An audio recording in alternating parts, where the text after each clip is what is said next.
I've spent most of my life observing people, not from a distance, but up close, in rooms where deals were made, where hearts were broken, where pride disguised insecurity, and where silence often said more than words ever could. And in all those years, I came to understand something profoundly simple. The most respected leaders, the ones who command without raising their voices, who influence without intimidation, who are remembered not for their power, but for their presence, they all share a behavioral rule, one they follow without ever announcing it. They never criticize in public. They always praise progress, and they listen more than they speak. This isn't some clever management tactic or business gimmick. It's the quiet dignity of someone who has tamed their ego, who sees others not as tools but as people, and who knows that true strength doesn't shout, it listens. Maybe no one told you this, but the way we treat others when no one's watching reveals the true nature of our character. And when we lead, whether it's a team, a family, or even just ourselves, our silence, our restraint, our tone, these are the sermons we preach. I've sat with men who carried titles but couldn't carry a conversation without belittling someone. And I've stood beside women who never needed a podium to lead. They led through how they treated the most forgotten among us. There's a reason why the best leaders don't need to say they're in charge, because they're not driven by dominance. They're grounded in self-respect, and from that stillness, they inspire trust. What if I told you that the difference between fear-based leadership and respect-based influence often comes down to a single choice? The choice to hold your tongue when you want to correct. The choice to see the 10% progress instead of pointing out the 90% left undone. The choice to ask, "What do you think?" instead of launching into your opinion. This is not weakness. This is not indecision. This is the sacred art of humility. And if you're walking through life right now, wounded perhaps by criticism that came too early or praise that never came at all, then I want to speak to that part of you that still believes there's a better way to lead, not by force, but by grace. Because people don't follow orders forever, but they will follow someone who listens. They will remember the leader who saw them, and they will never forget the one who never humiliated them, even when they failed. I once met a manager, years ago, who confided in me after one of my lectures. He said, "Mr. Carnegie, I don't know why my team avoids me. I give clear instructions. I point out every mistake. I never let anything slide." I looked at him and asked gently, "Do you remember the last time someone praised you in front of others?" He paused. His face dropped. And then he whispered, "I don't." And that right there was the problem. You see, we're taught that correction is how people grow.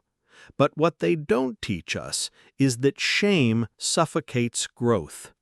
That public criticism, especially in moments of vulnerability, doesn't produce excellence, it produces fear. And people don't bloom in fear, they wither. I told him something I had learned not just from books, but from listening to hundreds of broken-hearted adults in my classes over the years. Never do in public what can be healed in private. The greatest leaders don't use humiliation as a tool. They use discretion. They wait. They pull you aside. They lower their voice instead of raising it, because they understand that dignity is fragile, and once broken, it takes years to rebuild. And when it comes to progress, even if it's imperfect, even if it's just a flicker, true leaders praise it. They don't wait for perfection to acknowledge effort. They see the invisible battle someone fought just to show up, and they say, I noticed. Let me tell you, those two words, I noticed, are powerful. They say, you matter. They say, I see you. They say, keep going. And people do keep going, not because they're being pushed, but because they feel safe. They feel seen. They feel capable. And that brings me to listening. The most magnetic leaders I've met didn't speak in bullet points. They didn't dominate the room. They listened with their whole being. They leaned in. They paused. They made space for others to speak without interruption. Because when you listen, truly listen, you're doing something holy. You're saying, your experience matters to me. I want to understand, not just respond. That's what separates influence from authority. Anyone can have a title, but to have someone open up to you, trust you, feel heard by you, that's earned.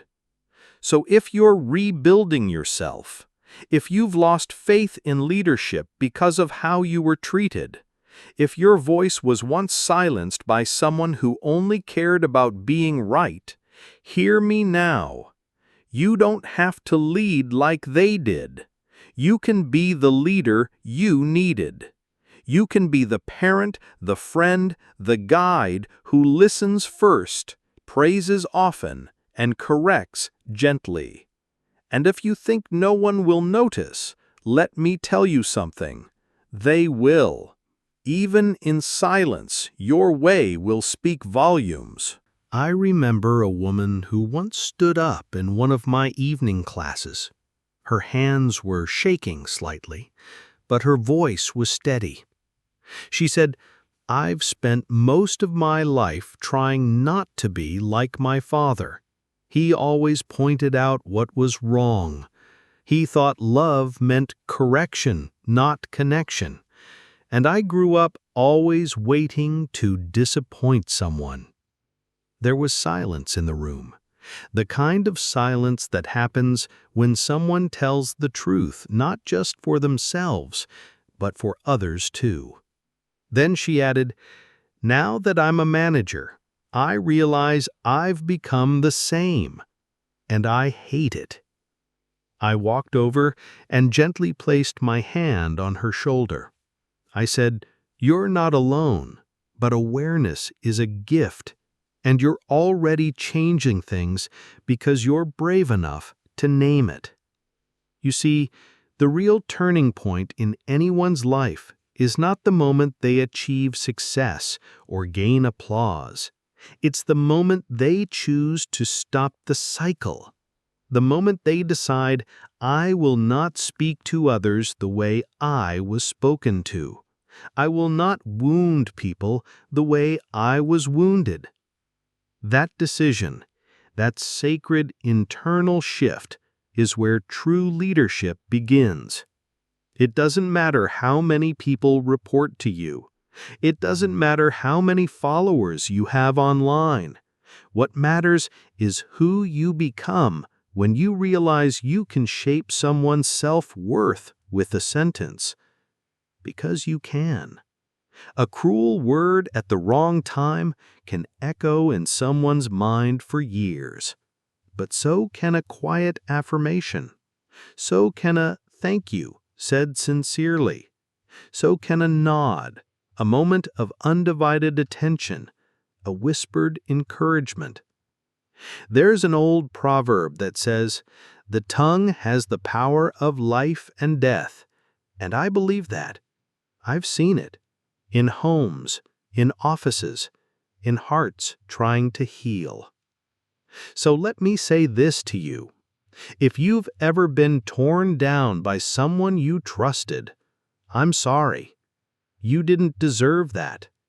And you are not the sum of their impatience or their disappointment. You are worthy of respect, even when you're learning. You are worthy of kindness, even when you stumble. And you are worthy of leadership that lifts, not crushes.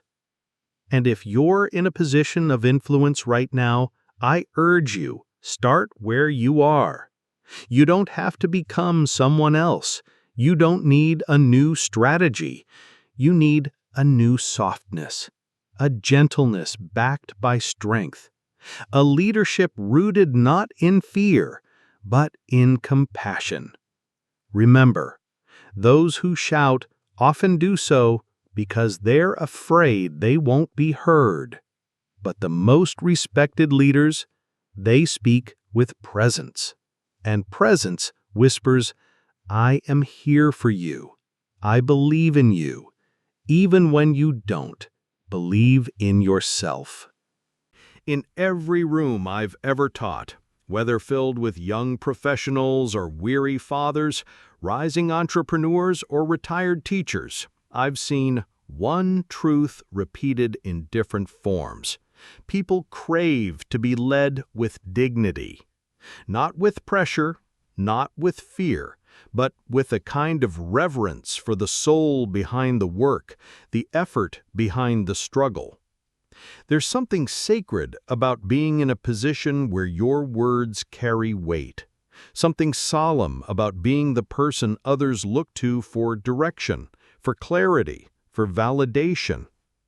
And yet so many squander that opportunity by reacting instead of responding, by commanding instead of connecting. But you can be different. You don't need to wait for a promotion or a platform. The way you speak to your child after a long day, that's leadership. The way you encourage a colleague when they feel invisible, that's leadership. The way you forgive yourself for not having it all together, that too is leadership. It starts small. You bite your tongue when you're tempted to correct in frustration. You write a note of thanks to someone who's been overlooked. You pause in a conversation and say, "Tell me more." You let someone finish their thought. You catch yourself before you criticize, and instead you ask, "What did you learn from that?" These are not grand gestures, but they are the foundation of a life lived with integrity. And in time, people will trust you, not because you have all the answers, but because you don't make them feel smaller when they don't. They will turn to you, not because you're loud, but because your presence brings calm. They will follow your example, not because you demand it, but because your life models the very respect you offer so freely. Let me leave you with this. Respected leaders do not need to speak constantly. Their actions echo louder than commands. Their restraint teaches more than correction ever could. Their listening transforms more than advice ever could. So, from this day forward, let your leadership be a quiet revolution. Let your words be few but full of life. Let your presence be healing, not hurried. And let your influence be measured not by applause, but by the hearts you helped carry through hard seasons. You are not broken. You are becoming. You are not behind. You are being shaped. And no matter what's happened in your past, you still have time to lead with grace, to live with depth, and to listen with the kind of attention that heals. From this day forward, walk in that kind of power, the power that doesn't need to prove anything because it already knows. Stillness is strength, presence is influence, and love, silent but steady, always leads.